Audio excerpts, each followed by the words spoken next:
Hi, welcome to the video. Welcome if you're currently here in the live premiere. I appreciate it. Today is going to be an interesting hybrid video. We're coming from all different angles, all different themes, topics, a range of stuff, and people can share their thoughts, opinions, reactions in the chat on the right hand side, okay? As we do go along, you can talk about a range of stuff. Kind of like that 7-hour long video I did where people were allowed to misbehave within reason and talk about a range of different stuff, even though people didn't take that opportunity. Maybe because it was too easy for them. Maybe they like that tug and pulling motion. How could you think like that? You know, people are already acting corrupt right now in the chat. And if it's not in the chat, it'll be within the mind. Yeah. Anyway, I think the motion of this video, we're going to start off serious. Going to talk about Dylan Rounds, things about it, my thoughts. Talk a little bit about Aidan Clune and the direction of some YouTubers out there. Okay. Can also check back the last Dylan Rounds video I did, see the comments. I don't think the comments are that long, so it won't take too long, okay? But it allows people to join on in and, you know, catch up with where we're at in this video. One of maybe the more popular, or I don't know if you call it popular, but talking points which people may be interested in trying to get to the bottom of answer is what happened to Jim Terry's channel. Now, take in mind, this is a live video premiere, so I'm gonna, refer to it in this video. Maybe people may come out with answers in the live chat. I will acknowledge it in the live chat because this is pre-recorded, okay? Hopefully people understand that. If you wonder why I keep referring back to this or that, in case it has been answered in the chat, right? I can't see the chat at this time of doing the video. Does that make sense? Good. So, I mean, this video allows people the chance to talk in the chat about it, about what possibly could have happened, when, how, where, etc. It might be very simple as temporarily privatized the channel, right? I think that could happen. And then the channel reappears again public at another point. Could well be that they encountered some resistance, so they had to lay low just temporarily, and then they might pop back up. But we can get more into it later on in this video, okay? So just stand with me. Well, you don't have to stand with me, you can sit down if you want. Any time for maps? We could go on maps. Just some very casual talk, okay? Because very locked on with the Dylan Rounds case. Do I count this as the 300th video of Dylan Rounds? No. I'm not going to count this as the 300th Dylan Rounds video, okay? I'm not even going to add it to the playlist. Because although I'm talking about Dylan Rounds, it doesn't feel like a true Dylan Rounds video because there is murky waters with other drama and stuff going on. So I don't want to associate it with the Dylan Rounds playlist, if people understand. But we can still talk about a few points here and there. I don't know what the next Dylan Rounds video will be, but I definitely want to, focus on it. And it'd be good if the next Dylan Rounds video is somewhat interesting. Of course, you want every video to be interesting, but has a bit of a tip, a bit of an edge to it, right? Because 300th video, right, it needs to perform in some way. So we'll look into that. If you haven't already, feel free to check my previous videos out. I'll provide a link down below in the pinned comment section if you wish to view it, and the other additional links if so. Okay. As for the chat last night, possibilities, there was a lot of pissing about and lack of focus. At the start, definitely. Later on, midway through, still issues. Then after that, more focus. End of the day, there were just certain parts of the video which was pretty important, right? To do with Chase Venstra, to do with this and that. I think the level of focus came back at around that spot, which is good. I mean, I can understand if there's a section of my video where it might not be as interesting. I understand why people are talking about other things in chat. That's very normal. But when you do get those little moments, those times where focus is necessary because there's a very important point mentioned. It's always good when people can focus in the chat and listen, just at little portions. Does that make sense? Yeah. But I think the odd person in the chat last night, one of the cats or one of the individuals who's got many cats, was able to get the focus down and tell people off. Well, something like that. I didn't quite catch it, but it seemed to create some level of focus eventually. That's all good. But yeah, just share your thoughts in the chat right now to if anything's going on, if there's any issues that need to be addressed, if there's any cat fights that need to happen, bring it on. Come on, bring the cat fights on. If you have to have dog fights as well, if you have to have chicken fights too, legal chicken fights, bring it on. I don't need to worry. My items are back there. If anything gets out of hand, all I have to do is just walk over that way and pull one out and start whacking all over. Okay, the whip, I mean. Okay, so no issues there.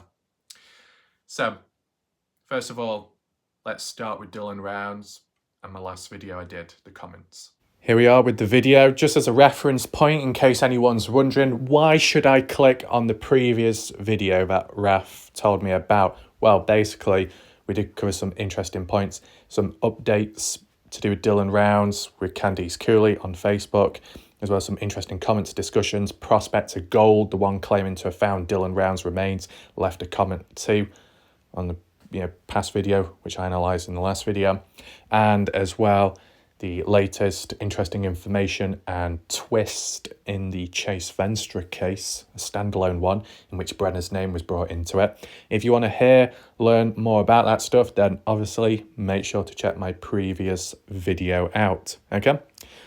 But at this moment in time, whilst we're here on this previous one, let's check the comments. Go from the newest, start from the bottom. Here we go, Jacqueline Rampley. Jacqueline has been very active in the comment section recently, so that is good of her. If anyone else wishes to do so, you can, okay? So Jacqueline says, mainly my belief that Dylan is dead is that video of Brenner on Dylan's phone and the likelihood that the body was moved. I just briefly asked, do you think Brenner had help?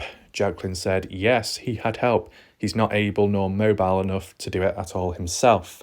Now, what we're going to do, we're going to kick things right off with a poll. Once again, I'll say one thing.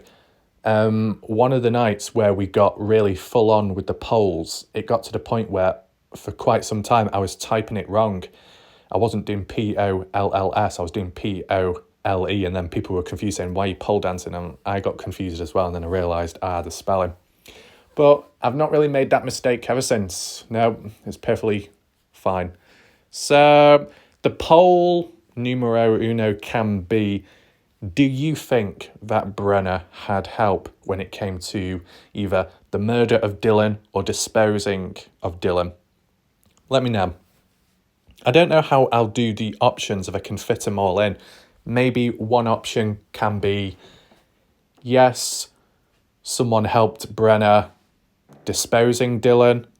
The other option could be, yes, someone helped Brenner murder Dylan. The other option can be one or the other. And then the other option could be no, not at all, right? It's hard to fit all those options in, right? Because you're only allowed up to 4 spaces in the polls. And the same applies to the community tab post, okay? Also, if you hear any background sounds, it's because I'm walking up and down and the odd floorboard creaks, okay? I might as well stand up this time so I can stretch my back, yeah? I mean, if I'm walking up and down, if anyone sees through the window, they'll be thinking, oh my God, is he in a padded cell or something? Not quite. Anyway, is there anything else to analyse here? I mean, Jacqueline just simply sharing her opinion. Belief that Dylan's dead. Tom Evans still is passionate about needing more evidence about Dylan being dead for Tom to believe in that. All I would say, Tom, was there ever a point in time in the Dylan Rounds case you believed Dylan was dead? Let me know, Tom.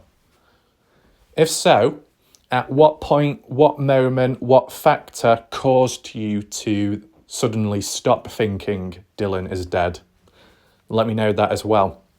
If I had to guess, if Tom thought Dylan may have been dead at one point, maybe due to Candice Cooley and her lack of accuracy at times, may have caused Tom to double think, rethink, and think, well, Candice Cooley has got this wrong, got that wrong, yet she's saying that she believes Dylan's dead.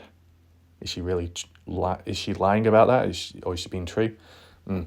Maybe that's what caused Tom Evans to think different. But at least in my opinion, I would say Dylan Rounds is not alive, okay? But up to a certain point in the case, I did feel that he could have been alive, but maybe held captive, locked up somewhere. That's why I was talking about the storage containers and crates out there in Lucin, and maybe Montello too. But I don't think they were ever searched. And I'm just interested as to why they weren't, because you thought it's a place of interest, right? Storage unit, what's in there? Just like I had the bra shed too, though there was no door on that, so it's not exactly secretive nor locks. Next one. Glenn Webster saying, I get it, staying diligent on these cases gets tougher and tougher as the years go by. Kenny Veach, Kyron Horman, the list just seems to get longer and longer with unsolved mysteries of missing people. Does it get tougher and tougher the longer you cover a case? I mean, it can get harder the longer you're around for, because you get to a point maybe where, oh, don't think I can make any more videos on this case. And that's hence why you move on to something else. But if you do have valid points and coverage, then obviously you stick with that. Maybe if you covered so many cases, then it might become tougher and harder to juggle around them all. But because I only stick to about 2 cases within the last few years, it's not as bad, right? Maybe if I was covering multiple cases, left, right and centre, I'd probably get muddled up with the dates of one case with another, and I don't think it would be a good thing. If you were able to cover a deep case for quite some time and then it was solved, and then you move on to another, then there's that, right? And you don't have to think about the previous case anymore because it's now tied up. At least with the cases I've looked at, they've not been solved. Now, could you twist it and say, oh, well, you're not doing a good job, Raf? I mean, if they've not really been solved. Well, one can only do so much end of the day. There's other factors too. I don't think it's the end of the world. You just do what you can. I mean, what about all those YouTubers out there that cover many, many different cases, missing people, true crime, they tell the story, regurgitate it, one video made, move on to the next one. Yes, they do contribute to the case, but they don't really provide much, do they? And then just move on quickly. But that's seen as acceptable and normal. So the same should be applied to the people that stick by a case for quite some time and make sense of it. Because in the eyes of some people, some think that, oh, if you don't solve a case, then it's a complete failure. But, you know, you can at least make sense of some things, maybe some sub-mysteries.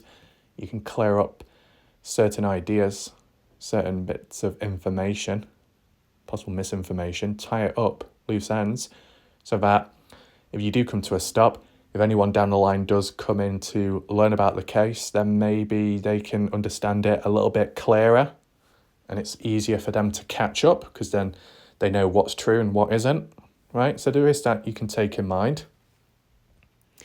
Though, when it comes to the Kenny Veach case, quite a few humans out there, you know, people that come on in first time, they don't tend to do the research and they just look to the regurgitated stories, which doesn't really help, right? I mean, at most, at best, the only slightly recent, and it's not exactly recent, but it's newer than all the other stuff, 2022, I believe, or 2021, in between there, where Frank from Exploring Abandoned Mines and Unusual Places went down to Las Vegas, Nevada, and was searching about somewhere within the desert area, location not given, and he found an M-shaped cave. So when other YouTubers have come on in covering the story of Kenny Veach and M Cave, they used the footage or a photo from Frank's video. And the only reason why they did that is because Frank's channel is quite popular, and I guess maybe his video shows up clearer than the smaller other channels, which I do understand, right? So everyone just jumps to that, but they don't use the lower end channels, which are providing, if not more, and more vital information. The good thing, though, with Frank from exploring abandoned mines and unusual places, although he is busy and he does have an established channel, he has, watched some of my videos and catched up on the Kenny Veach stuff and acknowledged it. So that's good of him, right? At least he acknowledges it, unlike the others. Yeah. Let's move on. Jacqueline once again, saying that comment is rubbish. Who would write something like that and not use pen and paper, write to the police, wearing gloves, of course, mentioning no names naturally? What you mean, like write an anonymous letter, but make sure there's no fingerprints left on the letter. I can't get the word out. An anonymous tip-off. Yeah. Okay. What other words make me spaz out? Anomaly. I hate that word. Now, when I had to use it in one of the Kenny Veach videos, it took me some time to try and say anomaly. Anonymous anomaly. Oh, of course, now I can pronounce it and say it correctly. You give it another time, different video, I probably won't be able to say it as clear or as easy. Yeah, I mean, some people will be wondering, what's this comment about, this anonymous tip-off? Well, you need to check my previous video to understand the story. As for the people present right now watching, you'll probably know what we're talking about. Remember that guy on the Facebook page saying how, he's got a friend that knows where Brenner put Dylan, and that Brenner cut Dylan's lower part or something, and that's what led to blood droplets. Yeah, it seems a bit far-fetched and a bit weird, that type of comment, but them saying it public, right, without even reaching out to the police to begin with, you can already sense it's a load of BS, right? If you genuinely have real important evidence, real important tip-off, then it should be provided to the right people, not to, literally online straight away. You get what I'm saying? What good does that do? It seems more of a publicity stunt, attention-seeking. If you supposedly have the key to finding Dylan's remains and you say, public, I know exactly where he's at.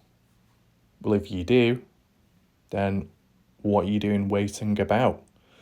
If you're very confident, go out yourself. And if not, because it's not practical or you don't want to, just simply pass the information on to the right people. Very simple as, isn't it? But, of course, they're not going to do that because they likely don't have much to say. I mean, you can at least acknowledge Kurt Wadsworth, although opportunistic behaviour, he did act on what he believed in or was supposedly thinking at the time. Was it 100% manipulative and opportunistic? Not quite sure. There's a chance. Yeah, there's a chance. But at least he acted on it at the time. That's something rather than nothing. When it comes to Joy Perry, jump for Joy Perry. When she's gone on about saying, I've got this information and I've got that email or that text message or that screenshot with the conversations of Kurt Wadsworth, etc., etc. Okay, could be of interest, could be important. First showed it to Doug from No Thanks, appeared on Jim Terry's channel a few months ago, and it's like, if you do have important information, Joy Perry, are you in the right place with the right hands to be sharing that and talking about it? Or should it be more centered, focused to reaching out to the police and telling them about what you have or what you had at the time? You get what I'm saying? I mean, there might be times where it's more gossip, rumours, loose information, not real hard evidence. And maybe you can talk about it online and it's not really a problem. But, some stuff where it's very personal, It's very deep, groundbreaking, breaking news possibly. I think it needs to be directed elsewhere. Yeah. I mean, what happens if there's like CCTV footage of just a missing person? Sharing it online, spread the awareness. Yeah, it makes sense. I mean, a simple missing person case, which isn't tied with crime or true crime, then maybe there's a bit more leniency for openly talking about it online. But when a missing person case is tied with true crime, murder case, kidnapping case, more legal stuff involved, right? Yeah. You start talking about evidence, it's a bit more stricter, in my opinion. Should we do another poll right now? The poll can be, during that time of Kurt Wadsworth making that call to family about Dylan being held hostage, do you think it was simply opportunistic behaviour for the reward money? Do you think it was a revenge tactic to take Chase Venstra and Aviles out of the area? It's like a grudge motivated by that. Do you think it was genuine? It's what he thought at the time and he was trying to actually help. Final option. I'll try and think. Maybe it can just be something else and you list your reason down below. Feel free to vote. Okay? Anything else? Jacqueline, sharing that link. Shout out to Jacqueline, but also shout out to the other individual. Can't remember their username, but it was on one of my previous Kenny Veach videos where I was inquiring about Jay Silverheels and his keyhole video. And they shared a link, the same one as what Jacqueline shared. Okay, so shout out to them. It's helpful. Is it truly the one? No. But I guess it was during that time of when Silverheels was out there on his trip, his hike, was the time when he did a secondary video. You know, like recording himself out there doing the hike and then doing a shorter dedicated one for me. But I think Silverheels must have deleted it or privatised it, which is a problem. You get what I'm saying? Because Silverheels went right up to the hole, and the hole appeared big, but that's only because he was close to it. But it was a lot clearer, the quality, you know. But didn't think of getting a screenshot at the time. Ooh, unless I might have done a video myself where I used a bit of his footage or used a screenshot. Maybe, but it's trying to find it, you know. Sometimes it could be within a completely different titled video, which you would never think of. Yeah. I mean, I thought it might have been included in the video where I said keyhole solved, but that was more to do with the eye within the reptilian one, which was before Jay Silverheels going out there. Well, you never know, might find it at some point. Though there was one individual, can't remember their name now, very recent, said that they were going to go out there and hike about and they were inquiring about places to check out, and I suggested to them the keyhole one near the supposed covered up M cave, where the hole is, just to get a photo of it up close inside. Just so, you know, you can edit the photo, enhance the brightness, and then maybe see the true depth of that small hole, right? If it goes very deep, there's more mystery. If it's very shallow, then, you know, could be debunked further. That's what it's all about, tying up these loose ends. Even if you're in an area, a zone where the true M cave might not be. If mystery has been created, false mysteries have been created in this spot, then it needs to be cleared up.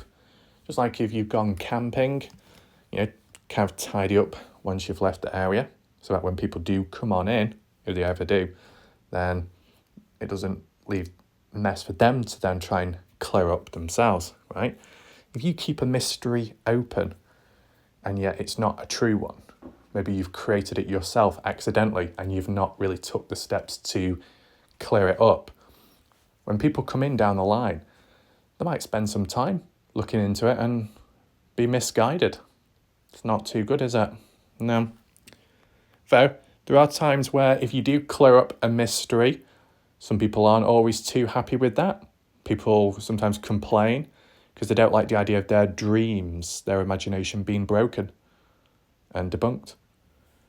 Anyway, let's move on. Jacqueline says, there's still more to come out here. We know Brenner couldn't do this alone. People know but are too scared to come forward, maybe. Yes, he was in pieces here and there would have more chance of finding part of him. That's true. Because, you know, if you think about it, if Dylan's full remains all together were in one spot, it's like finding a needle in a haystack, right? You got to find that one perfect spot out of the whole area. If Dylan Rounds was cut up or his bones scattered about, finding the full remains could be significantly harder and more messy, but at least finding some part, some form of remains of him, the chances are higher, more spread out, a little bit here, a little bit there, a little bit everywhere. You might be more likely to stumble across it eventually, right? Because if you're just walking around, you might come across. Now, would that have happened early on in the case? Maybe not. Might be to a certain point where then animals start digging up possible graves. My question is, okay, if anyone can answer it, when you get graveyards in Montello, maybe Lucin, in the desert area, do they ever get dug up by animals? I mean, I saw some little graves in Montello area, the outer skirts, which had like fences and gates around it to protect them, protect the graves. Was that done to prevent animals from digging up the ground to disturb the person at rest? Is that the case? If it's well known to happen, then you'd think most likely it will happen to Dylan too. Now, if Dylan Rounds was buried in a wash, let's call it that, in a wash, or the Thousand Creek Spring, Tacoma Valley in that area, or Luray Wash. If Dylan was buried in a wash, does the wildlife go into the wash at any point? Anyone answer? I mean, if it's dried up, then, you know, if people can walk through it, if cars can drive through it, then so can animals. But, you know, I don't know. If animals prefer being at different terrain, they might not want to go in the wash. I don't know. I'm not an expert of the area. But if you can answer it, feel free to do so. Jacqueline also says, oh, the link, yeah, below. Patsy, thank you for continuing the Dylan Rounds coverage for those of us who can't forget and still have questions. So Patsy is still in the background watching alongside with some other people. Okay, I find it kind of interesting, and in a way it's kind of positive, right? At times, maybe not everyone wants to chat, which is fine. Other people just simply want to focus and listen into the video. That's good. Other people may just not have much to say, whatever. But it's interesting that sense, that feeling of there are still regular people watching in the background, which is good to know. But then also that mysterious side as to, I wonder who else is watching, right? How long? You know, makes you think. Kind of like, just a rough example, like guidance, Miss T. I had no clue Miss T was watching my videos in the past. And then at some point she just popped into the chat and left a comment. Can't remember which video it was, but yeah, she popped up. Now, it makes me think and wonder, did Miss T watch the video where I was analysing Miss T in the early days, trying to make sense of her name? And I will acknowledge it now, in case they don't know. At the time, and some of you will remember, when I was looking into Miss T, when I say that, like when I came across a comment on some other video or something, off the top of my head, I'll reiterate what I said back then. I think I said Miss T, what, Miss Twat?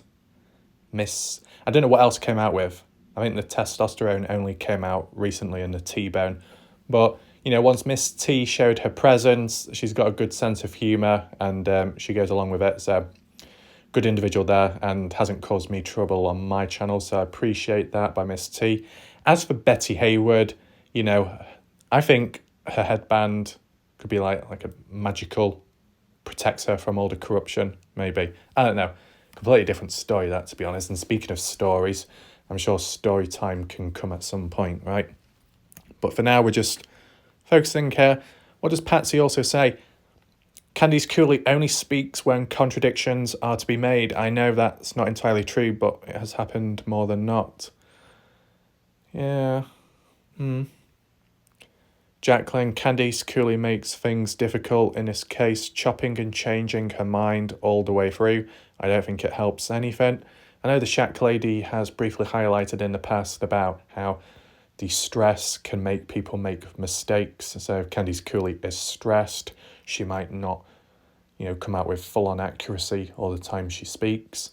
I mean, Justin Rounds hasn't really made any mistakes, or not as many compared to Candice Cooley, but then again, Justin hasn't really spoken as much. And, if you to come to some kind of decision, right? What would you rather prefer? And we can actually incorporate this as a poll right now, okay? The poll can be, who would you rather hear from when it comes to correspondence of the Dylan Rounds case? Candice Cooley, who is more verbal, more talkative about the case, on YouTube, doing the interviews left, right and centre, but inaccurate at times and making mistakes? Or would you rather hear from Justin Rounds, who doesn't really make many, if not any, mistakes, but he doesn't really do any interviews? Which one would you choose? Because I don't fall down the rabbit holes like other people do, I would choose to hear from Candice Cooley just simply because she's more verbal and vocal about the case, right? If it was from Justin, it would be kind of pointless because Justin doesn't really do updates or interviews, so how would you really hear about the case?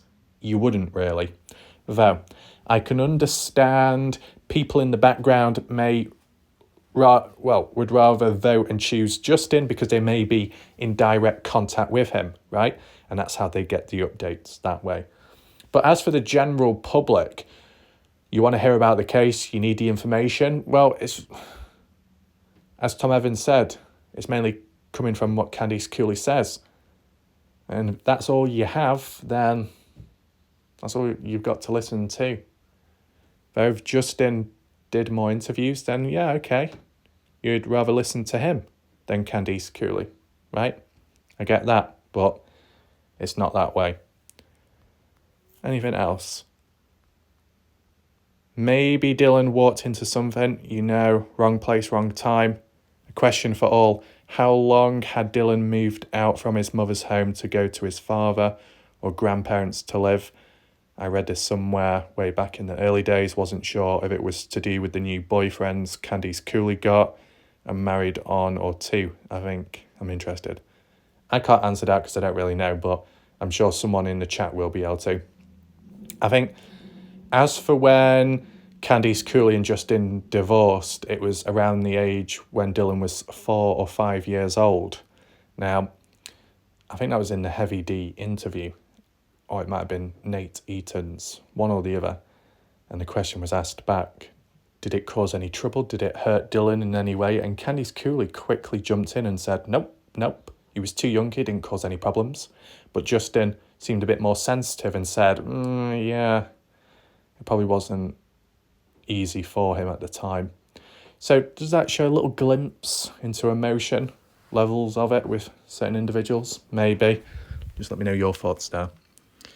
What else do we have?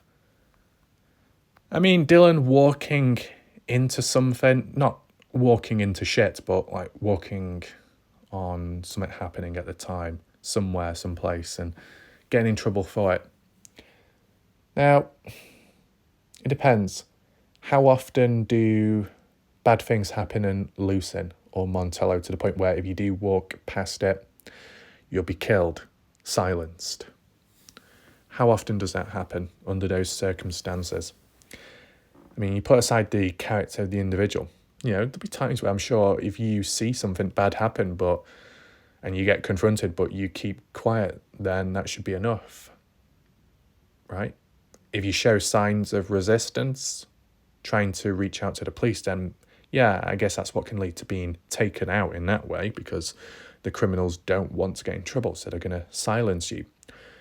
But someone like Dylan, would Dylan be the type of law-abiding citizen to report crimes left, right and centre? Does anyone know if Dylan Rounds in the past, whilst he was out there, ever reported any crimes? Does anyone know? Did Dylan Rounds ever have any criminal activity on the receiving end, a victim of criminal activity as for his farm? You know, anyone trying to steal anything, cause disruption, steal, you know, whatever. If Dylan was known for reporting crimes, then maybe that's why, if Dylan stepped in on something which he wasn't supposed to see, that's why those criminals took him out, because they knew Dylan had a reputation for reporting such stuff. If not, and Dylan didn't give a toss, he was doing his own thing, focused on farming, then he shouldn't have to be silenced, unless he showed signs of, right, I'm going to get justice. Patsy, clearing up my comment on a previous video typing error. The cell radius mentioned by Candice Cooley in Heavy D's video was 15.4 miles. Yeah, okay. There are cell coverage websites that show locations of cell towers in Utah. The cell tower radius with grain shed, Lucin Pond at the bottom of the 15.4 mile coverage area would still have Owl Springs, Rabbit Springs, where Candice Cooley said Dylan would have no reason to go. Deflection. Dylan's cell phone was found at Lucin Pond, but is it the exact location of the last ping if the area is 15.4 miles round? Am I making sense? Probably not. So I'll know you'll set me straight. I'll try to get the coordinates of the cell tower with 15.4 miles circumference that has the grain shed at the bottom for analysis. Perhaps the part of the wash analysis is in the cell radius as well. I think the simplest thing to say is, within that 15.4 mile radius, it does incorporate the wash in Lucin, which goes into the Montello area, and nearby it is Luray Wash in Montello, Nevada. So even if it's within the radius, and Candice Cooley says that far out, that stretch isn't possible, yet Candice Cooley also says that there's track marks that goes into that direction, and the track marks are in Montello, Nevada, and they look very similar to Dylan's, then, well, there's some activity going on. So within that radius, slightly further out, should still apply. And if it's that far out, then somewhere like Owl Spring, Rabbit Spring Reservoir, which is in a different direction, though closer to the grain shed property, definitely comes into play as well, more so in distance, in reach. Now, is there any washes around Owl Spring, Rabbit Spring Reservoir? I don't really know. Maybe I'll need to have another look at them. Maybe we could take a look at the maps shortly in a bit or so, just to mix things up in this video. Nothing too full on, because I still need to do a project, right, on the washes in the area where I was going to draw a line through. Yeah. Someone did say in yesterday's video that the cell tower radius, or the cell tower itself, the point of it, is at the Nipple Peak, which is an actual named place.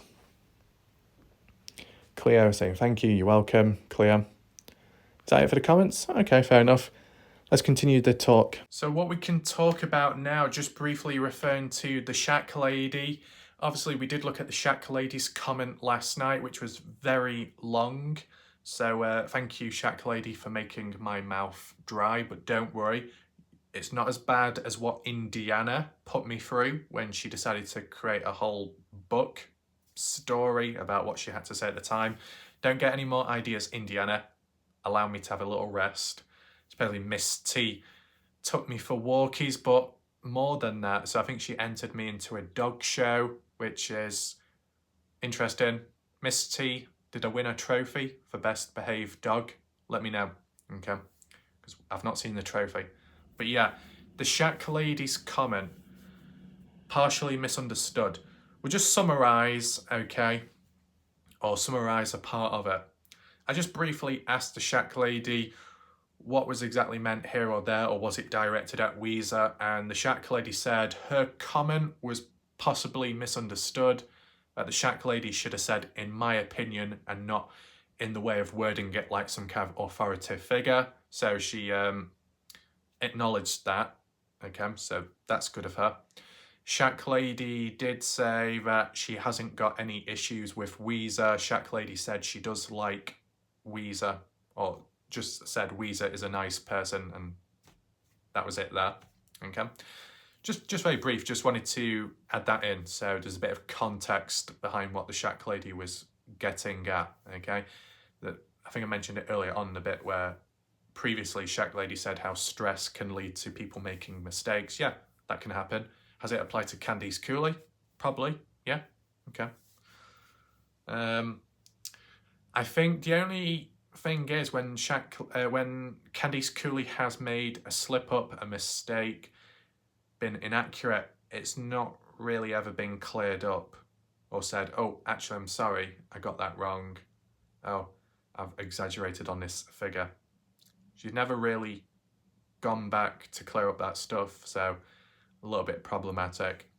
The times where you might be in a situation where you've got no choice but to go against the truth because of the police authority, then I can understand that. But there's been other times where Candice Cooley has been a bit inaccurate, right?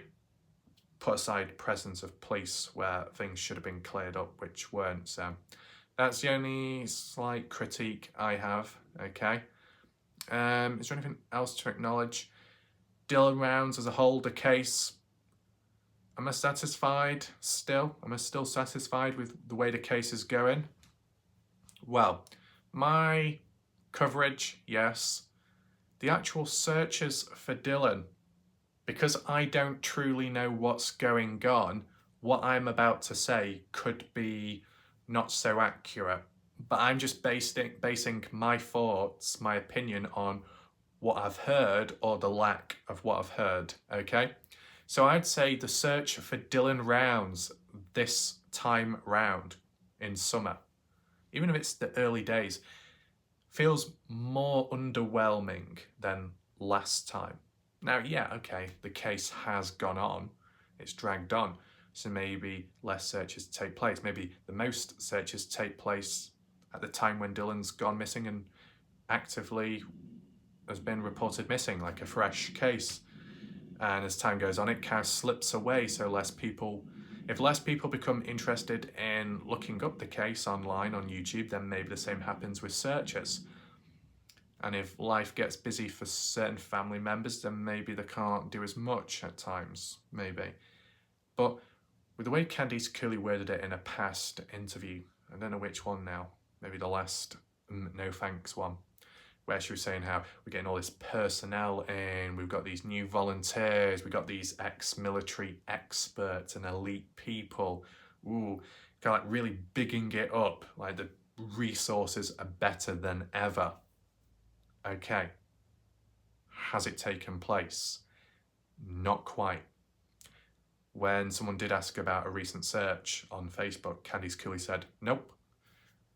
The last time a search took place was several weeks ago now, and it lasted for 4 days.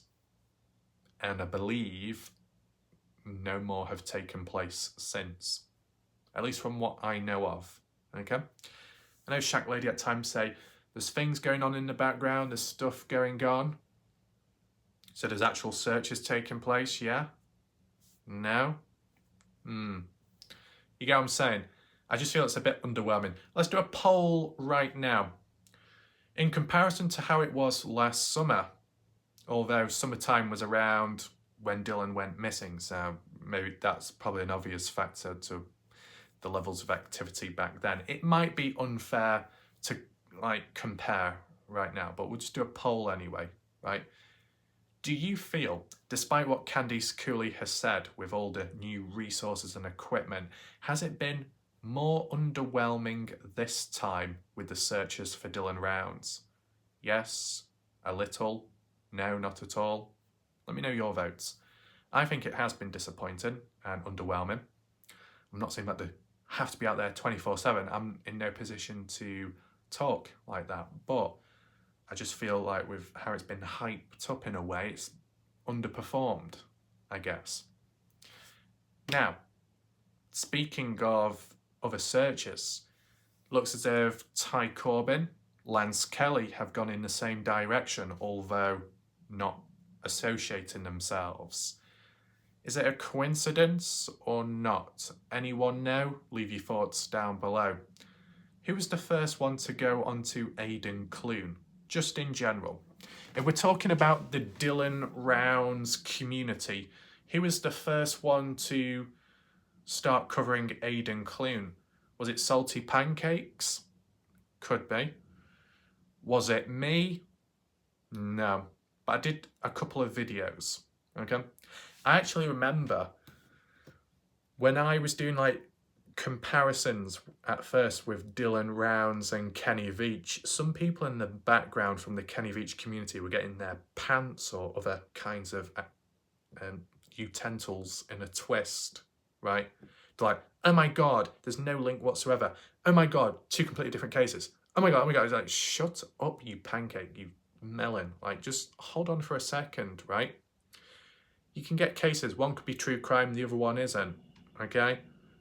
One could be solved, the other one isn't. But certain elements, factors, themes, events, structures, anything, even something small, could be very similar to one another. So like with Kenny Veach, Dylan Rounds, desert terrain, going missing in somewhere in a desert. Both shared that. Dylan Rounds too. Aidan Clune too. Aidan Clune missing in a desert. You get what I'm saying? Just those little simple, points. Now, more so on Aidan Clune, I would say Aidan Clune's case is probably quieter than all the others. Much quieter than Dylan Rounds. I don't even think there is a dedicated community to Aidan Clune online. Does anyone know? Can anyone clear that up? I just feel like it's not really been covered.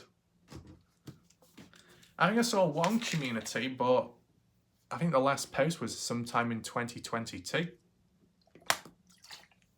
Which isn't exactly great, is it? Not really up to date. Are there still people covering the case though on YouTube? No, not really. Then, with Lance Kelly, Ty Corbin coming on in with their coverage, I guess that counts, right? Out there, hands-on, searching about. Is it Scott Natal? Did Scott Natal also look for Aidan Clune a little bit? I don't know. He's looked for Susan Powell, Kenny Veach at one point, M Cave more so, and Dylan Rounds recent. But what about Aidan Clune? Did Scott Natal look for Aidan? Let me know down below. But I feel the Aidan Clune case, there's less material. And as there's less material, less videos. You know what I'm saying? The story, maybe a bit vague. No more add-ons, follow-ups. Only so much you can talk about.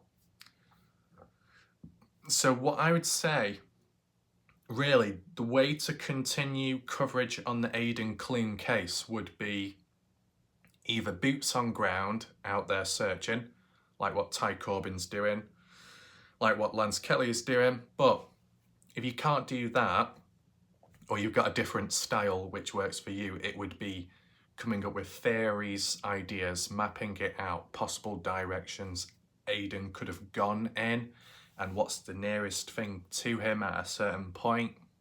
Stuff like that. Now, I don't know if it's true, I didn't really look at Ty Corbin's videos recently, but Dale did leave a comment last night, so I'm assuming Dale watched Ty's video. Dale said that Ty Corbin was claiming that he found footprints of Aidan Clune. Now, yeah, police found footprints in the past, but that's in the past. with all this time passing by, with the factor of winter time as well in between, would footprints last that long from back then in 2022 all the way up to now? I don't think so. I mean, you could have search and rescue, you could have hikers, campers passing through the area that leave those marks behind. And if Ty Corbin is roughly in the area as where Aidan went missing, then you could tie one thing with another, which really isn't the case, right? Now, let's do a poll. Bit of a prediction-based poll, depending just in general who goes on to the Aidan Clune case. Do you think we will see the rise of planted scenes? Like, do you like with the Dylan Rounds case where some people said, oh, that looks like it was staged, that shovel in the ground, that box being buried in the ground, it's staged by the person recording the video. Do you think that will happen within the Aidan Clune case? I've not seen it happen yet, but some people were suggesting that Ty Corbin's claims of finding those footprints of Aidan are BS and it's just a way of getting attention. That's not what I said, but that's what other people have said recently, okay? So make sure to vote right now. Yes, we're gonna see staged, planned things that have been planted, which will tarnish the Aidan Clune case. No, it won't happen. Those type of people are still in Dylan Rounds' case, if not gone elsewhere. And the other option can be maybe a little bit, and then the other option, I don't know whatsoever. Feel free to vote once again. Hopefully I keep up with all these polls because there is quite a lot going on, right? I mean, you could argue and say I should cover Aidan Clune, considering the environment and what it's about. Though, as I said, I have done videos on Aidan Clune already, and I did what I could, okay? If I was to do any more, I'd probably have to re-look over it, but try and get a clear, accurate, time-efficient summary of the case. Because I cover cases and look forwards to what could have happened after, right? Other people like telling the story from start to finish and that's it. I kind of start from the end and then work on past that point. So I would need to know the true ending or the last known bit of information to do with Aidan Clune and then work off from there, right? I can't really remember it because I didn't internalise the case as much as I have with Kenny Veach or Dylan Rounds. The Aidan Clune one was more on the spot, kind of like with the Quinton Simon case. It was, realistically, it was experimenting with other cases to see how they do and perform, whilst also trying to spread awareness on them somewhat accurately and done in a serious way. But, you know, it's also experimenting to see if I'm capable of being able to cover a range of different cases. It might be a different environment. How do I react to it?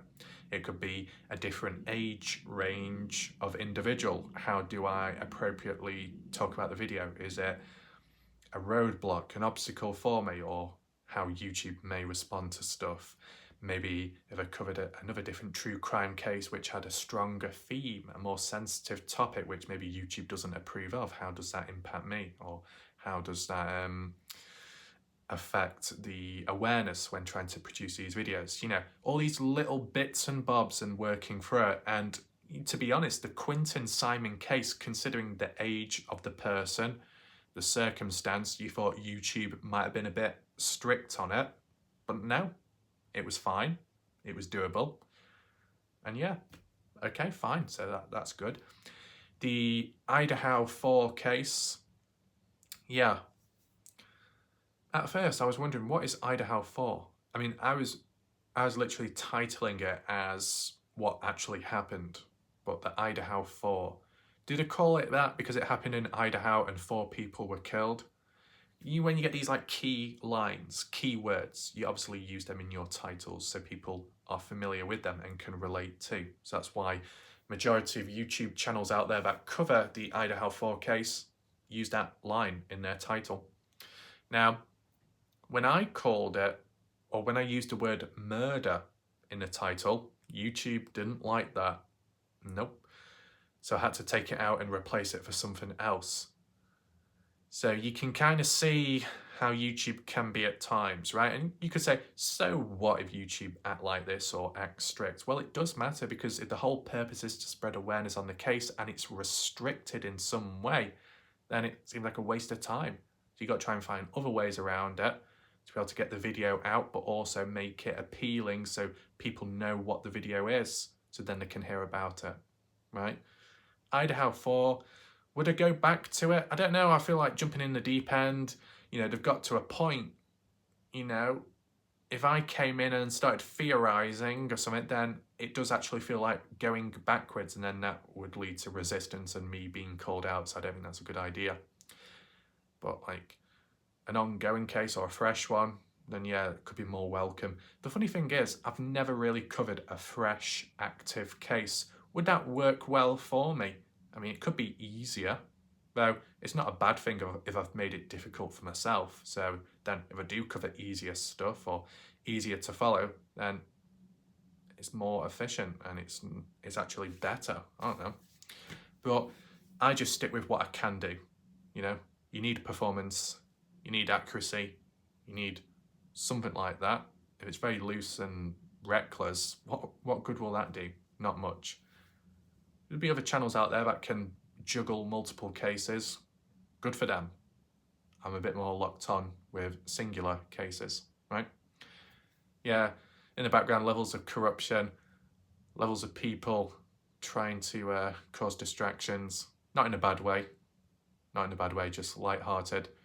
But yeah, sometimes try and remain serious. Try not get distracted, right? Obviously, there's time and places for dodgy time, right? Sometimes being able to incorporate it into an actual serious video, but clearly separate the two, right, within. So yeah, Aidan Clune, a fairly quiet case. If maybe someday I could look into it, and then if I do feel that there's a strong point to be made, something that has been overlooked, I could do a video on it, right? But if not, it's kind of like, well, he's out there somewhere, you know. Did I ever check the last known GPS coordinates of his last known footsteps? No.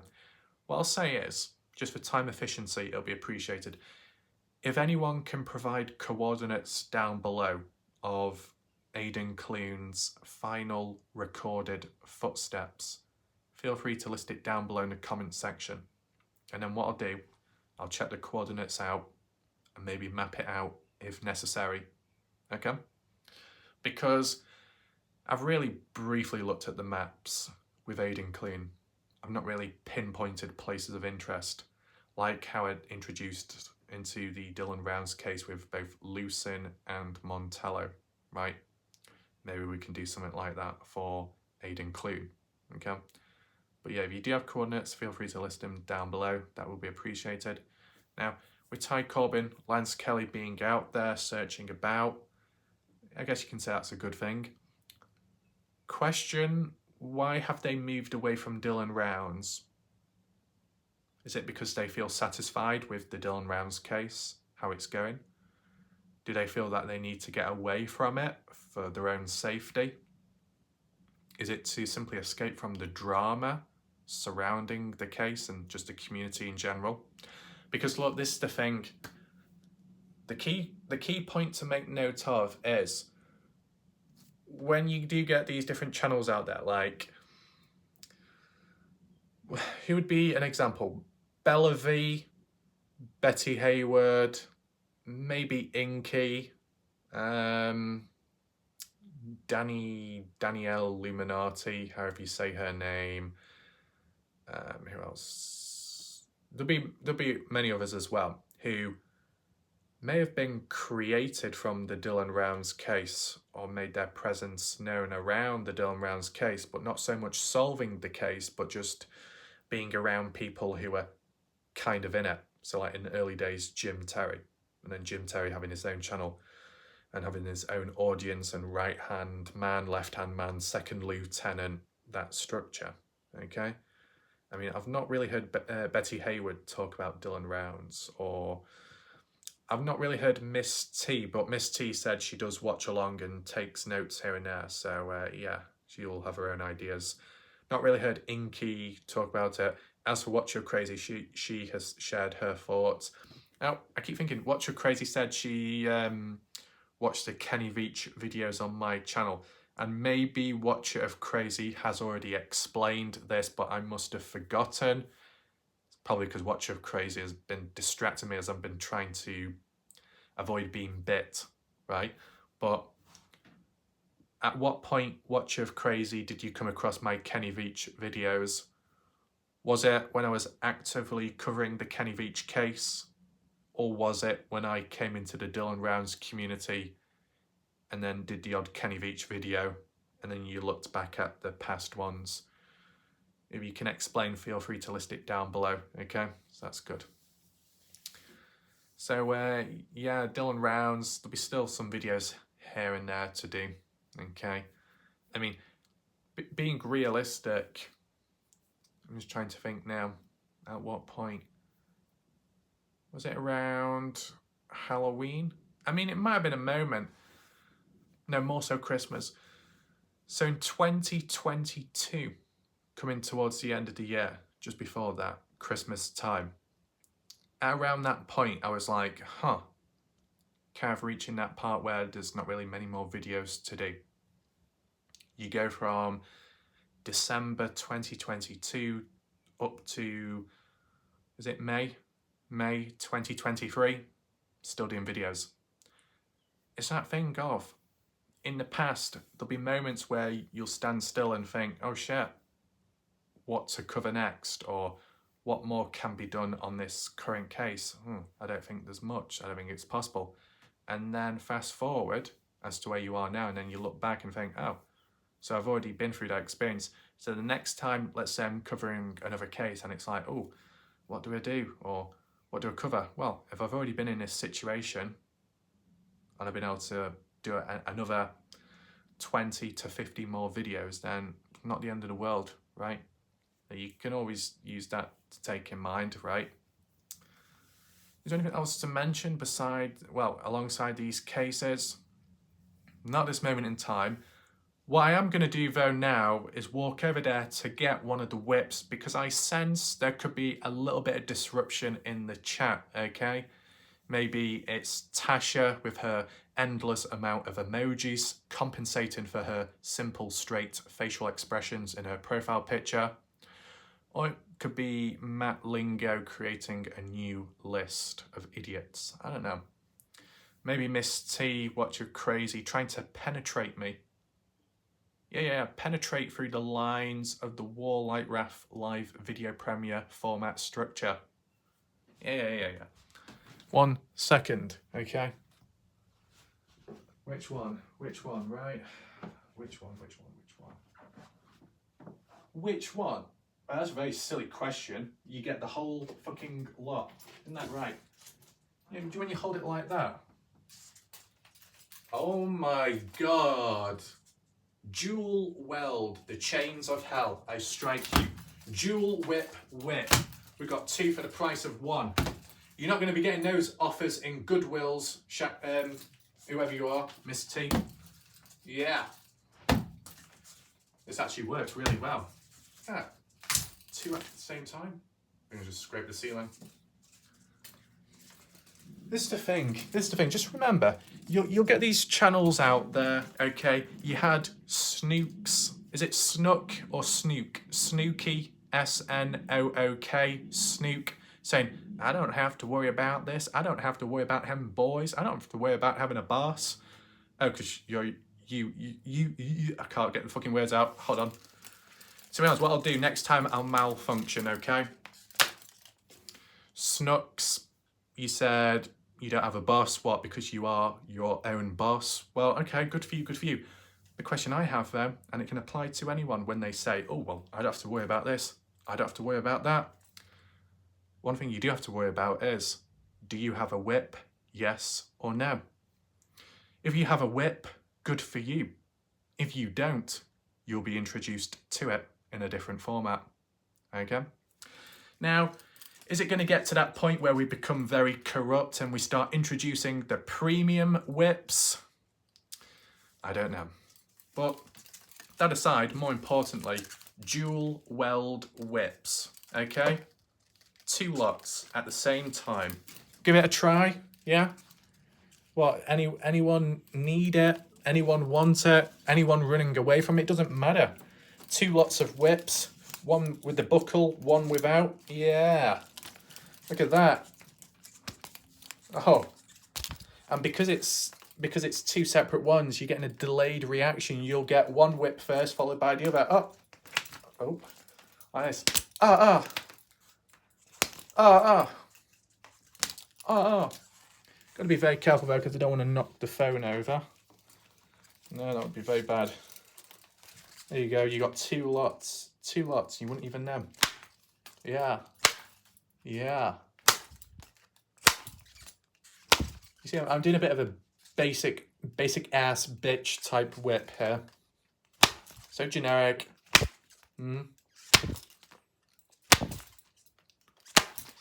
Linda Gushing did say, actually, to be honest, where did that Linda Gushing account come from?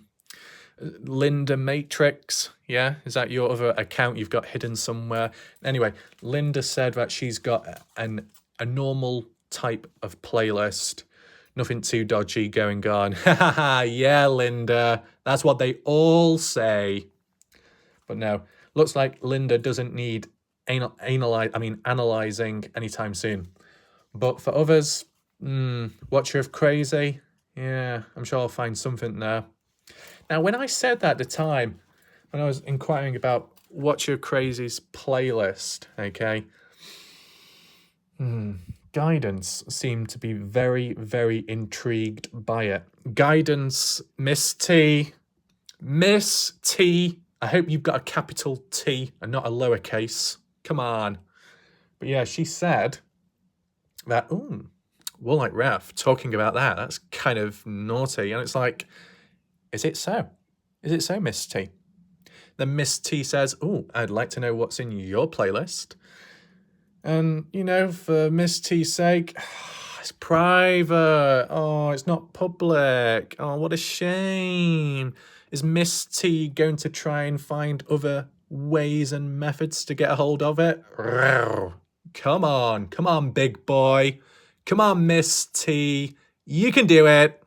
Huh. And then she said, well, Graf, are you not subscribed to me? Now, this is the thing. When people subscribe, it could be either to show support or it could be so you never miss another person's video, right? You subscribe to someone, you turn the notifications on, you will always be reminded that there is a new video. Now, do I really need to do that with, Guidance, Miss T? Pfft, as if. My God, I can spot Miss T from a mile away. Okay, when that dump truck comes calling, honking its horn, it's not going to be missed. It's in plain open sight, man. Come on, Miss T. I thought you should know by now. Yeah, you should know by now. Anyway. Yeah. Who knows what will happen next? Who knows what tools items will be used? Yeah? Imagine if that bamboo cane was used. Imagine if Betty Hayward had to go through that. It'd be so random. I don't think she would even know. She probably doesn't even know right now. Oh well, never mind. Anyway, protect Betty Hayward at all cost. Protect her from the corruption.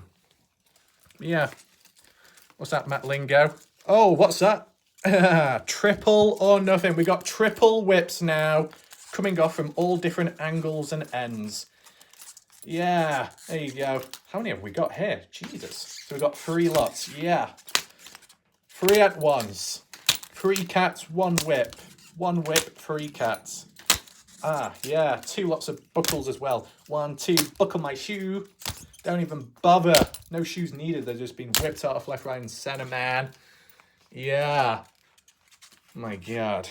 All over the place. Now, what I'm going to do, I'm just going to arrange it like some kind of art. There you go. There we go. There you go. You can be drowning in the whips left, right, and center. Just cover the screen. Okay. So hopefully you like this abstract art. You can see a little bit of me as well. I'll just do a bit of dodgy talk right now, okay, because some people might need it, just as a little cool-off period. And then once the belts have been moved, we will talk about Jim Terry, what's going on there, okay? So, the way I see things, some people say, oh, well, that item you've got, is it really a whip? It's not literally a whip, it's a fly swat, or that belt, that's not a whip, it's just a belt. Come on, Raf. And it's like, it doesn't matter what the name of the object is. That does not matter. It's how you use it, right? What is a whip? Whipping, whip. It's used for a certain purpose, right?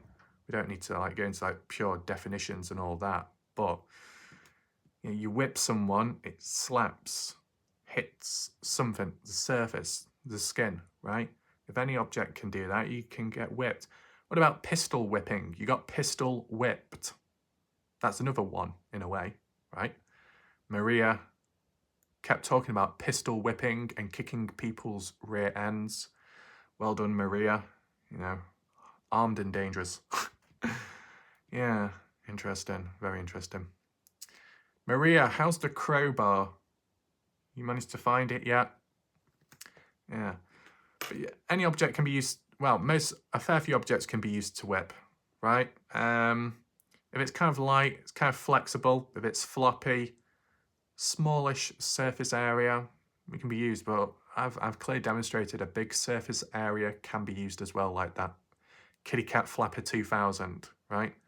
Bella V still has failed to turn up on time, if at all actually turn up to my videos, so yeah, no more whips for her.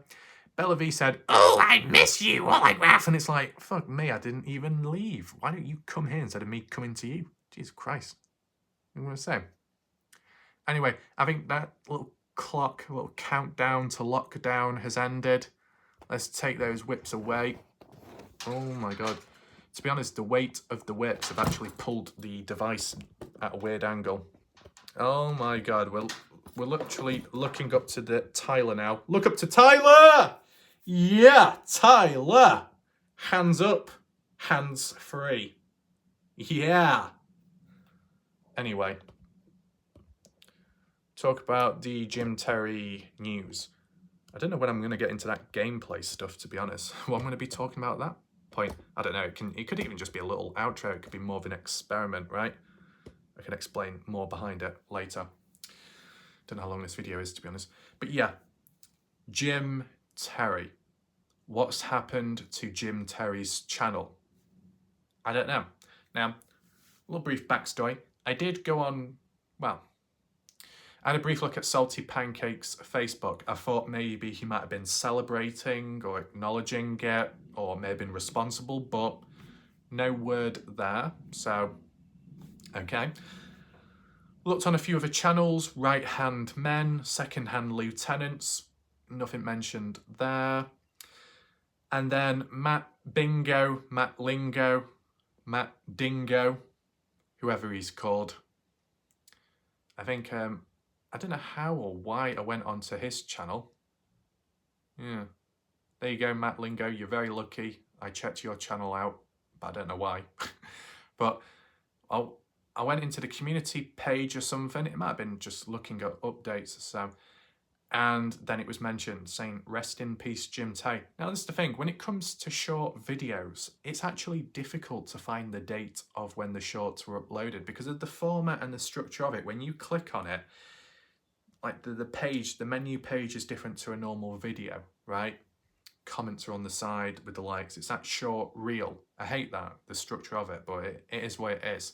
trying to look for the date of that video is difficult. I think that's what's happened with the Kenny Veach short videos I did in the past, where I was saying, oh, update on Kenny Veach. People were assuming that it's now, but it was back then as a follow-up, or basically saying this is what's coming up next, but the video has gained traction in more recent time, and because people don't know the date of it, they're assuming it means now, and they're kind of misguided and complain, whinge and whine. Though I did actually figure it out, okay? Well, kitty cats, I did actually understand what was going on, okay?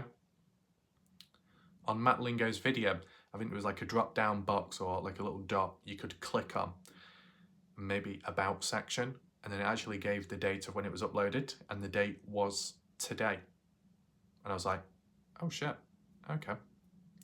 I did inquire and see what Matt Lingo had to say. Maybe Matt Lingo has already shared his own thoughts, and maybe so have other people in the chat, but let's just go on this short little clip and see what Matt has to say about the situation. So here we are with the shorts by Matt Lingo. I don't know what's on the photo there. It's a Jim Terry t-shirt, some kind of memorabilia, indoor arena football, signed autograph.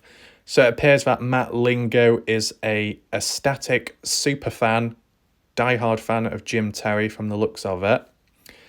But yeah, if we click that drop down box, top right corner of the screen, we go to description. There you go, 22nd of May 2023, which is today, depending what time zone you're in. So it's very recent, this relevant, okay? So I just double check that to make sure that it is meaning right now. When I first saw this, okay, before the context, I was thinking, oh wait, is this something to do with Jim Terry when his channel got a strike where he didn't post for a week or so? You remember that? But no, this is more recent. Check the comments. I said what happened. Matt responded back but didn't directly respond to me, saying, I don't know.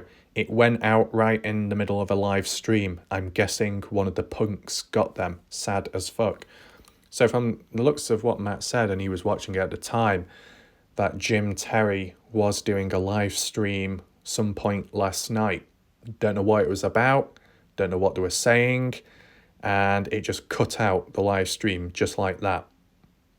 Abrupt, unexpected, maybe never seen before on that channel. So maybe it is something serious, or maybe the channel got took down and that's what led to the live stream being cut out immediately. There's no trace of the channel itself. Now, if anyone's tried, if you got the URL link of the channel originally, and then you paste it into YouTube, what would come up? Would the search results say, sorry, this account has been terminated? I mean, with Pancake's channel, that's exactly what it said. So would that apply to Jim Terry too? I don't know, because I don't have a link to his channel. I don't think I've ever really used or provided a link because there was never a need to, but if anyone wants to test it out themselves, feel free. Still, there's that possibility that maybe the channel is privatized, so hidden for now. If Jim Terry did get attacked by someone, whoever, whatever, last night, maybe they're laying low for now, sorting things out in the background. I don't know. But yeah, Matt Lingo thinking that maybe it's one of the punks that got them. Who would that punk be? If we did, well, do we do a poll right now? No, we won't do a poll. Just leave your thoughts down below too. Who do you think could be responsible for the channel being taken down, right? Now, we've got someone called MJ, don't know who that is, saying, tell it, Faith. Matt says, yeah, so sad. I did hear from Mr. X and know a little more, but I'll let them tell everyone. And that was from 1 hour ago. So take in mind, I'm doing this video earlier on in the day compared to when you actually hear this video live in the Premiere format. There probably will be a chance impetuous whingy whiners will misunderstand this video and complain and say, oh, why are you covering the case? Oh, this was sorted out a bit earlier. Oh my god, we've already explained what's going on. Why are you covering it like it's some kind of mystery? Oh my god, why are you trying to figure it out because there's nothing to figure out? Oh my god, there's no need for this. It's like, calm down, calm it down. clearly understand as to when this was recorded compared to when it was posted, right? There's a difference, right? Just simply making sense of it. Also, allowing the chance for people to explain what's gone on in the chat if they wish to. No one's forced to. It's all under control. No need to whinge, whine, impetuous ones, okay? Though, if Mr. X and them are going to address everyone, how do they address everyone if the channel is not present? Do they set up an alt account just to get the message out? I don't know. I mean, what you've got to understand, they're on Rumble, aren't they? So they'll probably just do it there. What else do we have? Badger. Badger. What's Badger saying? Jim Terry called me a spy last night, laughing my arse off. Plus, he just got everyone's money from memberships and probably cancelled his own channels. Badger. Oh shit. Right. So, are you suggesting, Badger, that because Jim Terry might have received quite a few super chats recently and memberships that he's set up, he's doing good, oh well, my time's done, let's move on, kind of like that? You never know. But, someone will probably provide an answer clearer to what's actually happened. It might have already happened, though. I'm just speaking at this moment, just maybe making sense of it. Like, if Jim Terry's channel's taken down, terminated, they're already on Rumble, so they'll probably just continue there. I remember Jim Terry saying that he's doing better on Rumble than on YouTube. So I guess it's that. You think about Salty Pancakes, when it went downhill for him, he just simply moved on to Rumble and just continued from there. So I guess that basically is it, right? Unless they return back onto YouTube under a different account. If not, they'll probably just go on to Rumble and focus the time there. Maybe just move on to a different platform. That's about it. But, aside from Matt's post here, not really seeing much coverage on Jim Terry or much talk there. Maybe when the news gets about, Salty Pancakes will do all his coverage talking, probably. So, if under the circumstances that these people don't return back and maybe move on to other platforms, is that a positive in general? I don't know. Everyone will have different opinions, right? I mean, if it happened earlier on in the Dylan Rounds case, then maybe there'd be less disruption, possibly. I mean, the way I see it right now, and it is probably too late into the Dylan Rounds case, right? Ty Corbin, Lance Kelly moved on to Aidan Clune. All the other channels have moved on to others' cases for some time now. Pancakes on Rumble. Jim Terry, Mr. X, well, disappeared at this moment in time. Maybe focus on Rumble. Me, covering the Dylan Rounds case, last man standing. It feels as if as time goes on, just as a general observation, it just becomes a little bit easier to breathe and think openly without all the other noise and disruption. That's all I'm saying, right? Let me know your thoughts down below. Though, there is a counterpoint to that. Whilst people move away channels, audience members can follow. Others may move on to other channels. That's why we've had arguably the refugee crisis on my channel in recent time. Times where regular viewers felt levels of disruption in the chat due to people pissing about, acting as if they don't care about the Dylan Rounds case and just here to cause shit and not really contribute. That's what some people have acknowledged previous. It has improved since. It has been somewhat ironed out, right? Like, what could I use as an example? Sometimes Dale, sometimes Graham will share their thoughts on Dylan Rounds, which is good to maintain focus, that's good. Other times when they don't, they have given super chats, so that's also good of them as well, right? Miss T, she's, talked about kinds of, life stories, whatever going on in the background, but then she has shared her thoughts with the Dylan Rounds case on my channel too, so that's good as well. You see what I'm saying, how at first, bit of pissing about, bit disruptive, a bit problematic, some of these people, a level of degeneracy at times, but it has improved since, so that's good. Like Graham, Dale were a bit degenerative at first, but they've improved in recent time, so that's fine. What we might see, depending how it goes with what's recently happened, might get more waves of people coming on in to this channel. It could be permanent, it could be temporary, but it could be a bit turbulent, it could be a bit disruptive, a bit of chaos. It could even be chaos right now in the chat. The chat could be in complete meltdown right now as people are arguing, or you know, names are being thrown about. I don't know, it could be cat fights at high noon right now in the chat, whatever. But it should even out eventually. Now, obviously, with time, there have been a few regular people that might have gone quiet or completely disappeared. Can I think of them on the spot? Nella Bella. Where has Nella Bella gone? Where has Paige gone? Where has Michelle gone?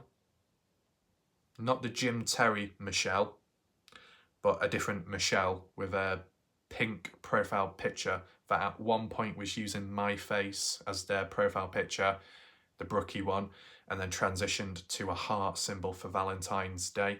Where has Michelle gone? Louise Haraway recently popped up but has been missing in action for some time. Who else is there? Said Nella Bella. Oh, what's the other person's name? Oh, I can't think on the spot. The one who's a member on the channel. I forgot now on the spot. They were the first individual to give a super chat on this channel. The one with the paw print made for them. Where have they gone? I don't know. I mean, if they've gone just simply because they're busy or they've moved on to other cases, fair enough. Hopefully people haven't left because of the disruption in the chat to that extent, right? There's pros and cons. The pros are the encouragement of being able to be more open here. The cons are having to deal with it on the receiving end, if that's the case. But then the pro to counter that is you're getting to see people's true behaviour, right? So just take this as a little reminder. You might not like the levels of disruption or behaviour, language by some, but the positive is you're seeing their true colours. So you're seeing it immediate instead of finding out 5 months later and being stabbed in the back. It's all open here, right? And yeah, I mean, it's fine, in my opinion. Was I expecting whatever happened to happen last night? No. I'll do my own video, to be honest. I don't know when this Jim Terry one came about, probably after my video. As for UK time, early hours of the morning, probably. But I'd be asleep by then. I mean, in the past when I did look at the odd Jim Terry video, just because my opinion and my specific taste, I got extremely bored watching them, okay? Just my experience, I just got extremely bored. But I do find it more fun watching my own videos. That sounds very narcissistic. But really, the funny ones which I've done. The serious ones, I'll only watch it during the live video premiere to communicate with people in the chat, okay? So here's the thing, I do the video, I record the video, I edit the video, and then I have to re-watch it all later because of the live video premiere. I'm doing 2 double shifts, yeah? But I do feel appearing in the live premiere is necessary most of the time, because if someone does give a super chat, I need to be present to acknowledge them, right? There might have been 1 or 2 times where I wasn't present earlier on in the video, let's say, but then I did it in a community post afterwards, right? I've been nearly to every premiere, I think. I mean, sometimes I've had to delay some things just because there was like football on in the background, but it doesn't get too disruptive, right? Slightly adjusted at times, of the live premieres just simply because it's more practical. It's not by a big amount, but it just works better because after the live premiere, it's almost like literal bedtime, right? And to be doing an actual on-the-spot video, an actual video at that time, it's going to disrupt the sleep. But the format isn't standard and unique compared to how it is for other people. If it works here, it works. Why disrupt it? Exactly. And this is the thing. What I have done over time, I've done polls on my channel, whether it be with certain videos, certain options, certain methods, styles of coverage, with or without this, right? Many different polls and many different questions to the people that watch, and either the people have been very supportive or very understanding, where they say, it's up to you, ref, you decide, which is all good. So if at any point other people criticise, saying, oh, look at this, how that's going, it's like, well, majority of the people, if not all, are okay with it. Then it would suggest that the others that disappear have disappeared for other reasons. You know, as said in the videos, grievances, questions, list down below. And you don't get too many grievances. So I must be doing something right. Okay? Maybe I had more grievances with the Kenny Veach case than I do with Dylan Rounds. Possibly. But as I said, stamina war. The one with the most stamina is the last person standing. Right? Simple as. So, if you have just suddenly joined out of nowhere, welcome. You want to rewind it back to the beginning, feel free to do so. The beginning of this video entails to do with Dylan Rounds, Aidan Clune, discussions there, catching up on stuff. Midsection, a little bit about Shack Lady, clarifying her recent comment, and the focus on Jim Terry. You notice I've not analysed too heavy with Jim Terry because I'm sure people can have their own thoughts and ideas and knowledge in the chat discussion. And if certain individuals want to make their presence known, then I'm sure they can leave a comment in the chat without being too whingy or whiny, right? Because I know if in advance people do find out what's happened and then you're doing like a really long 1 hour analysis of that specific person, channel, probably not that necessary. So yeah, at the moment of me finding out about the stuff or hearing about it briefly, not much going on. Still a mystery. Maybe it's not to some now, but if you want to explain, you can explain. If you want to theorise as to what's happened or who's responsible, you can do that too. I mean, all you can say is, if you do develop a lot of enemies, there's a chance at some point it might backfire, right? Jesus Christ, I just felt heavy vibration next door. You noisy twat! My God. It's either them or it's Miss T from across the fucking world, planet, falling over again. Miss T, you need to stop falling over. I can feel the vibrations from here in my room. Get a pillow next time, okay? It'll cushion your fall. Wow. Yeah, I'm sure someone was like obsessing saying, oh, I'm sure it was Watcher of Crazy at one point saying, Betty, show your rear end. What? And speaking of which, Betty Hayward wanted the rear end to be exposed in one of my videos. I bet people were thinking, what, Betty? Would Betty really think that? Betty has many thoughts. She may not reveal them all, but she did on that occasion. Did I have that type of equipment with me at the time? I mean, I guess you gotta ask yourself, am I the type of person to be walking around with clothing which exposes the rear end? No, I don't have that stuff. But Betty Hayward didn't seem too disappointed. I think she was overcome with joy when the 28 Alice with the dodgy trainers was mentioned in that shoe shop. So I think that made up for it. I think it was only Betty Hayward that actually got the point mentioned. This is what I'm saying. When it comes to my videos, there are so many layers to them. And there's a high chance that a couple of these videos, not literally this one, but others, but there are layers which have not been tapped into, touched, or even understood. I'm sure. It could be a reference point, it could be a line, it could be a word, it could be a visual element, special effects, it could be anything. There could be many little hidden messages and secrets within these videos. You never know. I wonder what else there is. Well, become observant. You may find out. Okay. Anyway, I think with that all aside, what I am going to do now is just play a game. Yeah.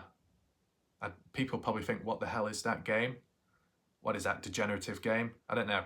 Just visual. You might like the game, and if you don't like the game, then just continue to talk in the chat, okay? This is also a bit of experimentation for future videos, okay? Right, so here we are transitioned on to the game. Now you'll notice the aspect ratio has changed, but that's only because it's in this format because it's on mobile game, okay? It appears that I have fixed the audio as well in the background. I did record some short clips, which I might upload at some point, but there was no audio, and it's been like that for some time, but all of a sudden, magically, they have started working, okay? So you might wonder, what the hell is this? It's kind of like Clash of Clans, but it's an alternative Clash Royale by Supercell Games. Right, same thing, same characters, theme and everything. Though it's funny, the abbreviation of Clash of Clans is COC. So if anyone asked you, oh, what are you playing today? And you say, oh, I'm playing Cork, Clash of Clans. Yeah, not the best abbreviation, to be honest. But at least this one, Clash Royale, doesn't sound as bad. But yeah, what's this special offer? Oh my god, goody, what offers are we going to have today? What about doing a Valley Girl whilst trying to play Clash Royale? Does it quite mix? I don't know. But if people want to do a psychological analysis of how I behave in game, feel free to. And of course, you can share your own thoughts, either about this, your own methods, your own tactics. What's your favourite combination? Who's your favourite champion card in game?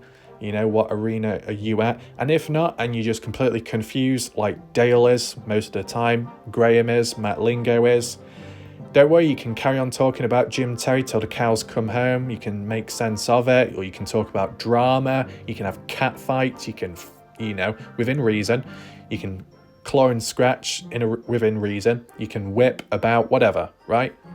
I'm playing this, we'll see how it goes. Hopefully the volume isn't too loud. Okay. Oh my god. Who is that then? Is that the Black Knight? Probably. I've still not been able to do that well in this game, as for the way it is. Yeah, just keep on marching. Don't stop, man. Oh, yeah. Oh, goody. Oh, my God. Petty ass. Get those skeletons out the way. There we go. Oh, just keep going at it, man.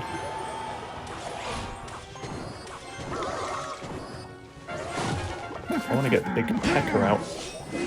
Actually, that sounds a bit dodgy, that way I said that. Oh, he does the splash damage as well, you little bastard.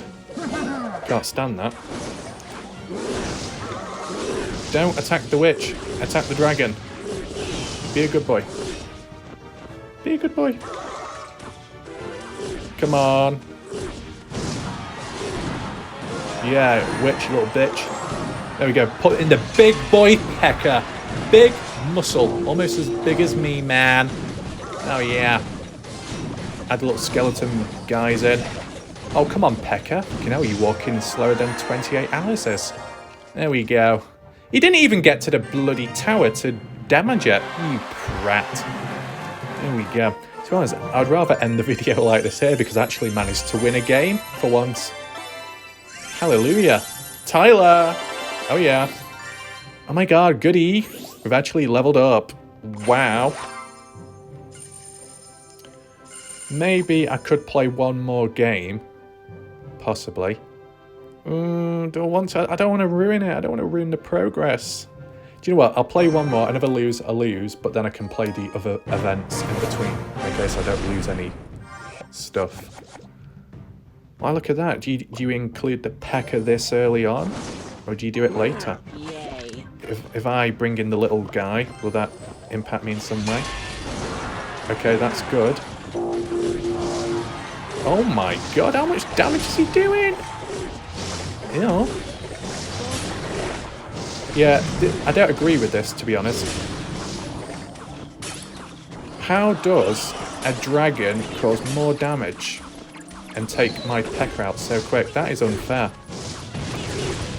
I'm probably going to lose to this, but it's not because I'm bad. In this case, it's because I'm dealing with such BS. Yeah, I knew that was going to happen. Look at that, level 10 against what, level 6 or something. Distraction, yeah, there we go. Oh yeah. Oh my god, screaming as loud as Watch Her Craziest when she sees the nips. Calm down. Do I include the big boy pecker again? Not at this rate. There we go. Come on, get him in, man. Oh no, they're going to drop the bomb on my witch. Poor witch. Oh, she's going to get blown up. Move! Yeah! Faster! You need to oil yourself up, man. Get those out. I've not really made any progress at this moment. I've got to pull him out. Oh, I'm dead. Quick, jump across. Jump across. Nope. I don't stand a chance against these leveled opponents. You see how unfair it is? You can be in the same exact arena as other people, but because they're a higher level, they're obviously going to do more damage to you. That's not fair.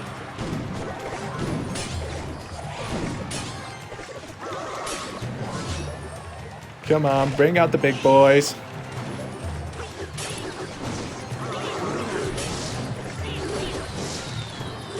That's a lot of damage. It's not enough, though. Come on, get one more in. Nope, you bastard. Can we jump across like a madman? Oh, go on. Run, boy! Run, boy! Ah, I shouldn't have put that there. Shit. I think we're done for. Use that as a bit of a distraction. Oh no, she's gonna get it. Bitch. Lucky bitch. You lucky twat. You see what I'm saying? No, there's not enough time to do this.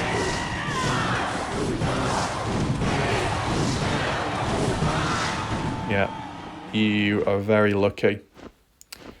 This is very, very BS. Being unfairly matched against significantly higher level opponents. You might wonder, what does that mean? Basically, they will have cards that are of a higher level. So like, they had like level 10, level 11s. Look at the cards I have here, level 6, level 7. How am I supposed to compete against level 10s? You see what I'm saying? The higher the level your card, the more damage output, better health, better survivability, you'll last longer, so you can actually reach the objective to deal damage and even kill people along the way quicker as well. But if you're under level, then you can't do much about it and you will die quicker. How do you get a hold of the cards? Well, you get a hold of cards through different tournaments and stuff, but to be honest, you got to play through the tournaments, and if you're already under level, then how do you get the chest if you don't win? Yeah, it's kind of in a bit of an endless cycle and loop there. It's really BS bullshit going on, you get what I'm saying? Let's do a 2v2. These are better and more fun because if you lose, you don't lose any trophies. Okay? We're facing Pro Kakapap. Okay. How does my team go up against this? Let's put the dragon there. It's not exactly well thought through when I play this, to be honest. It's just like, just click anything and hope for the best. And already I'm getting fucked up. There we go. we cancelled that out. Sometimes if you overwhelm the opponent, that will be more than enough. Doesn't always work though. There we go. Getting behind. Wait. How did my bats die when no one's attacking me?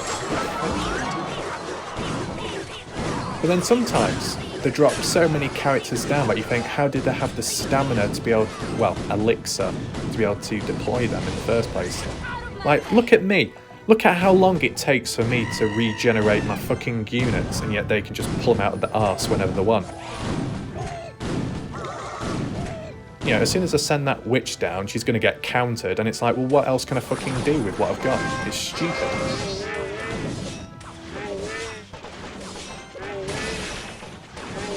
She's going to die now, bastard.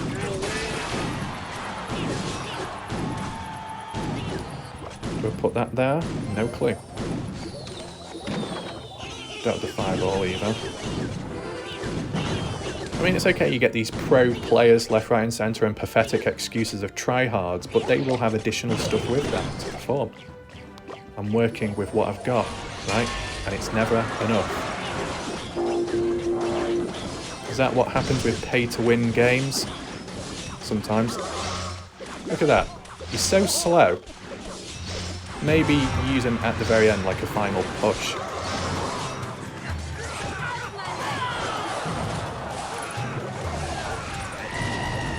That was pointless. You see how useless these are.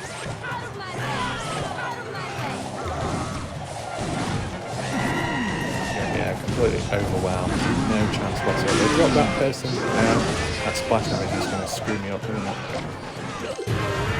The dragon, though, is decent. Maybe I need to take the P.E.K.K.A out of my team and use the mini P.E.K.K.A, which is much cheaper in cost, possibly. They deployed that tower, which we didn't even see before. Do we have time to get there? I don't know. No, we don't. Right. No, there we go. Useless. Yeah, no chance. Obviously, you can use emotes in the game, and of course, some people really like to overuse it. I don't know what that request was. They wanted a rematch, or they wanted to add me. Fuck off. We lost. Why would I want that? Let's try one more time here. Final one. And then we'll leave it there. Hopefully the audio is somewhat balanced. If not, then I'll just have to look into it next time. Who do I drop down first of all? Do I wait for them to deploy their unit? Maybe not. Probably a bad idea that by me. He's gonna screw me up bad on the left hand side. Come on, smash it down, break the barrier. Come on, hit harder, man. Do a better job. Yeah, you got me. It's one of those scenarios, isn't it? Where I have sacrificed my tower, and what I've got to rely on now is to really do some damage at their end. Right, use the skeletons as a distraction. Suffocate. There we go. Oh shit. Don't kill the witch. The poor witch. Protect the witch at all cost. Oh shit, man. What am I gonna do? Well, that person will be able to take them out. Do we use the P.E.K.K.A yet? Oh, is it a bit of a naughty thing to use? I don't know. Come on, overweight P.E.K.K.A, you gotta put in the work. Quick, quick, quick. Yeah, yeah. Oh my god, he's moving so slow. You idiot. Quick, boom, boom. Hit the base, drop the base like Miss T going on the floor. Come on, man. Yeah! That's what it's all about, man. You called veggies? Well, the meat has dropped. You got beat with the meat. That sounds a bit gay, that, but never mind. We won. Big boy P.E.K.K.A, his fat body coming on in. Oh my god, well, like, Raph, you fat shaming? Don't worry, I'm a fat ass bitch myself. No worries, we all relate. Anyway, there we go. I think that'll do there because I don't want to mess up my record too bad. Wait, do I get the chest? Oh, goody, give me the chest. No? Bitch. Ew. How far off am I? I am 2 wins off that. Hang on a minute. Oh my god. You see that guy with that little moustache there? And you see that bomb tower as well? Those two I'm clicking on. And that guy with that stupid bucket helmet on. I've literally faced those people just beforehand. So the people I'm facing are from Arena 9, Arena 7. What? Oh my god. So I'm literally facing over-leveled people. I'm literally handicapped with what I'm coming up against, and yet I'm still fighting. Wow, what a load of shit that is. If you do lose so much, you don't get thrown out your current arena you're in, but you do get put against people of the lower end arena. So you're literally guaranteed a win. But you could get stuck within an arena. Like, I've been stuck in this arena for like weeks now. It's so stupid. But if my characters were leveled up more than enough, I'd be able to progress onwards. But I can't level them up because I'm not getting any cards, because I'm not getting any rewards. Completed the season pass, so I can't really get any more rewards from there. You got the clan wars in the background, maybe I can get stuff from there.